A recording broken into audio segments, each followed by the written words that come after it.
Welcome back to No Apologies on Beck. I am very pleased to have with me my friend from Minnesota, the Republican Party chairman for the state of Minnesota, David Hann, is with us tonight remotely. David, thank you for being on No Apologies this evening. Good to be with you. Thanks for having me.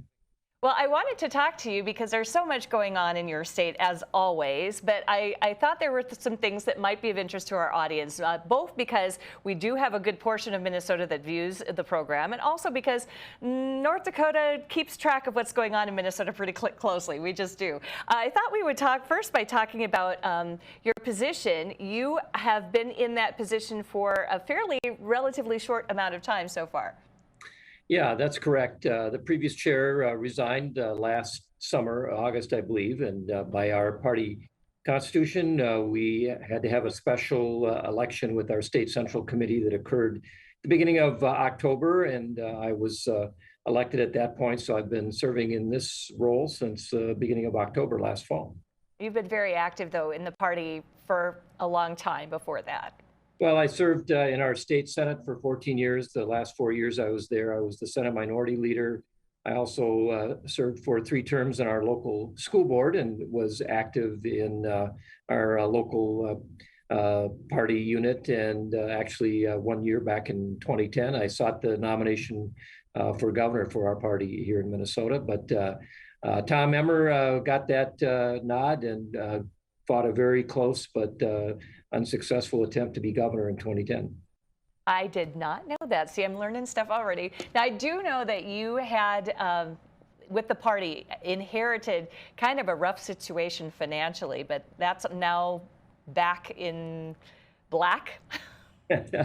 Well, we have been in black, I guess, for some time, and I think when I got here, there was not a lot of money in the bank. That's true, and we did have some bills that needed to be paid. So the immediate challenge was to start raising money, which we did, and we've had some very good response from our donors. We've got a very, very strong support from our grassroots donors. We've got, according to the RNC, one of the best programs in the country for Republican parties. We're very proud of that. But we've also had very strong support from our major donors as well. And so we have built up our funds, and we are in the process of expending those to the, we hope, effect of winning the elections here in November. We feel very positive about that. Well, I'm very bullish on what's going on in Minnesota, too, because I just feel like there is some momentum behind what is happening there. You have a gubernatorial candidate who seems very strong to me. We've had Dr. Jensen on the program here on No Apologies before. We haven't had Matt Burke on yet, but I'm working on that. And I know that they are campaigning in a real innovative way, too, in Minnesota. Yeah, they've done a great job. They've really reached out, brought a lot of new people into the party. We had a very unusual state convention where we endorsed our candidate. We had more people. About 55% of the delegates at that convention had never been to a convention before. It was remarkable. We had 6 candidates running, very competitive. But Dr. Jensen and Matt Burke did a wonderful job. They had a great organization. They raised more money than their opponents. And since the endorsement, they've been out campaigning very vigorously against Tim Walz. We have a primary in August, and in many cases, when we endorse a candidate, we end up with a primary challenger and have to have an inter-party battle throughout the summer. This year, we were successful in avoiding that for our governor race, and so Scott Jensen and Matt Burke have a clear path to take on Tim Walz, and they're doing a wonderful job, and we think they're going to do great. Now that was that May 24th that was held? That I was trying to look back and figure out when they were finally endorsed. It was I think it was the weekend before that, May 17th. 17th. Yeah. Well, they have just been everywhere and getting everybody in Minnesota all fired up too, which is really, really exciting. It's going to be interesting to see, with Bidenflation, with the border crisis, with all of the mess that has been going on with the Biden administration, if Minnesota, the outstate, can finally get people fired up enough. And the fact that you had that many people, 55% new people, is very, very exciting. Yeah, it really is. And of course, Minnesota may be a little unique from other states, but we've got a very strong Republican base in outstate Minnesota. But we've got a very large population center here in the Twin City area, and that has not tended to be very conservative, very Republican leaning. And so we do have to work hard this year to try to win back some of those voters that frankly have eroded away from us in the last few years. But the Democrats have done everything they could to make this easy for us. They've just done a terrible job governing. We've had a huge problem with crime out of control. Probably know that. A couple of years ago, Minneapolis almost burned down, and the governor refused to call in the National Guard for 4 days because he didn't want to ask President Trump for help, just purely political. We've had carjackings out of control, record numbers of murders. So there are great concerns across the state, not only in the metro area and in the suburbs, but across the state. People come to the Twin Cities for a lot of reasons, and people don't feel safe. So that is a great issue for us. Of course, we've had inflation, as everybody across the country has experienced. We've had the worst inflation here for 40 years. Gas prices are getting close to $5. We expect they'll be higher than that. So we have just a wonderful opportunity to reach some of those suburban and metropolitan area voters and talk to them about issues that are important to them: the economy, crime, education. So we are looking forward to that debate, and we're going to win it. I agree 100% on that one too. I think that Minnesota is poised for a little purple movement, and maybe even more straight like flat out red. We shall see. I know that you and your team there are bullish on that, though. Yeah, it's been quite a while, actually, since Minnesota has had the opportunity to govern. We've had the state legislature, the House and the Senate, go back and forth in our majorities. Right now, we have a Senate majority Republican, and the House is majority Democrat. We expect the House to flip and the Senate to stay in Republican hands. But we have not had a majority in the legislature and a Republican governor since really the mid-'60s. So it has been a long time, and we are very optimistic that this year is going to turn the corner on that, and that we will be able to govern the state for the first time in 6 or 7 decades. And we'll get a lot of things done for the good of the people of the state and really begin the work of trying to restore Republican governance to Minnesota. Our history as a state has been mostly Republican, but in the last several decades, the progressives, the left has eroded that, and we are close to winning that back. Welcome back to No Apologies on Beck. I am Lori Hinz, the host, and with me remoting in is David Hann, who is the chairman of the Republican Party for the state of Minnesota, right next door. David, thanks again for joining us today. We were talking about elections previously, but you have some really good competitive races coming up here in Minnesota for the November midterms.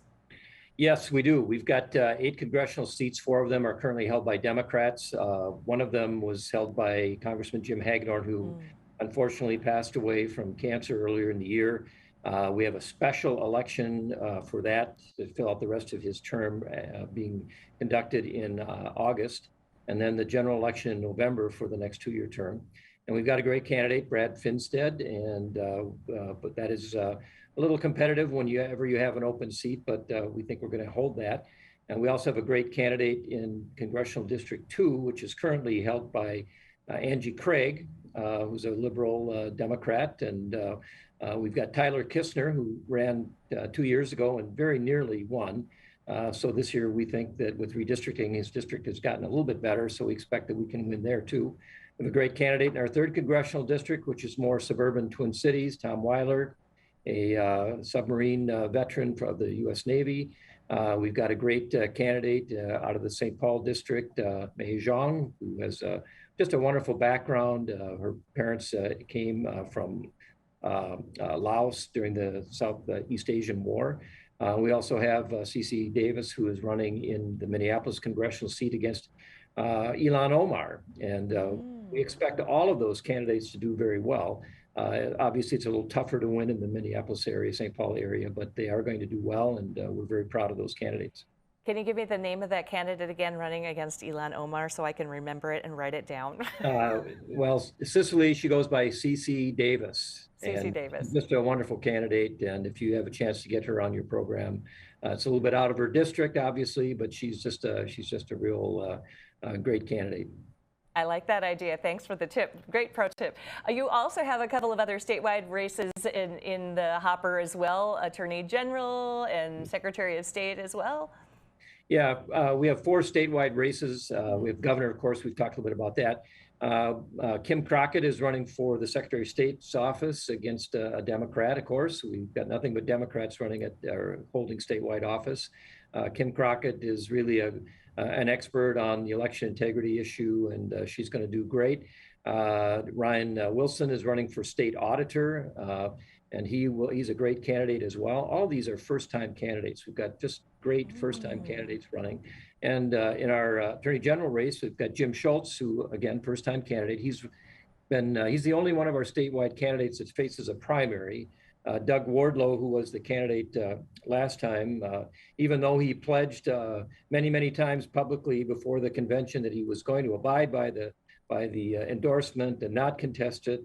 After he lost the endorsement, he decided he would go ahead and run in the primary, but we believe that Jim Schultz will prevail. He's a great candidate, great young guy, and we think that he's got a great chance to defeat Keith Ellison, and we expect to be able to do that.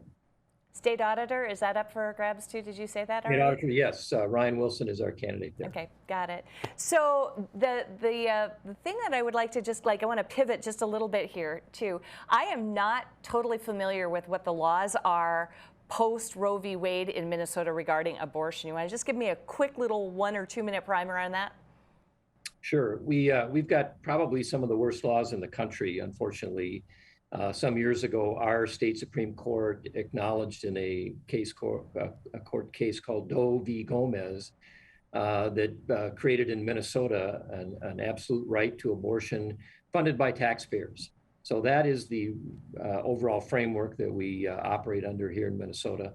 And of course, the Supreme Court decision that came out last week doesn't change any existing state law. So those are the laws that are in place now in Minnesota. They will remain in place. If we are able to do as we hope and win the majorities in the House and the Senate and win the governor's race, then we are certainly going to work very hard to try to make some changes in those laws. But we will have to deal with a Supreme Court decision in Minnesota that has created that right, very similar to the Roe v. Wade decision that had been in place for so long at the national level. So we have our work cut out for us. But we think that most people are not in favor of the extreme position that Roe v. Wade represents, and so we are looking forward to having that conversation with people of the state. Well, that is great goals, excellent goals in Minnesota as well. One last little quick tidbit too. I know that we are dealing with fufeng. I don't know if you are familiar with this. I'm kind of surprising you with this, but this is a wet corn milling plant that is going across the river in East Grand Forks from here, and I'm curious if you have heard any of that in Minnesota yet. Well, not really too much. No, I know that I've come across that a little bit, but I really don't know much about it. But it sounds like there's some controversy around it. Yes, we are following that closely. David Hann, thank you very much for being on the program tonight. Very much appreciate it.